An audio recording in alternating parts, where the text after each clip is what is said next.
Well, despite our drought, city leaders are thinking about floods here in Austin. They've drawn up new flood maps showing areas that are at risk for high water. And as our Ignacio Garcia found out, the new maps are good news to some, while others are now living in a new threat.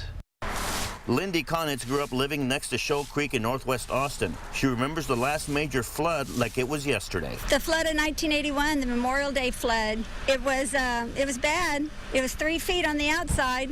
Water was in. Everybody was in water, and it went up about 6 houses on these east-west streets. Conitz's home wasn't in the floodplain then, but now it is, according to the new flood map. Still, Conitz says the change isn't a big cause for concern. They've dredged the creek and widened it and deepened it, and they fixed all the bridges.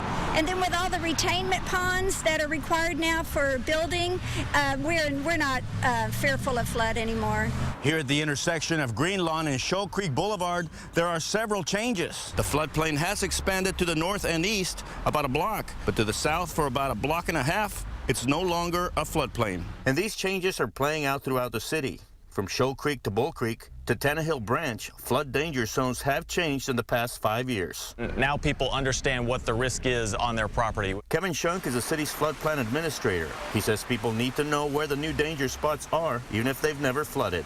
Just because we're in a drought, just because people may not have seen the flooding and experienced it on their property, doesn't mean that the flood risk isn't there. Conitz agrees knowledge is power, and for now, keeping the lawn green is a bigger worry. Oh, and let's forget that, 1,000-year flood like happened in Colorado. I think we're okay. Ignacio Garcia, KXAN News. You can get involved here too. We've got links at the new flood maps at KXAN.com. About 2,400 more properties fall into the new plains, but in other areas the flood danger is now lower. In fact, the new maps removed 400 buildings from the floodplain. And again, you can check out the maps now in the news section of KXAN.com.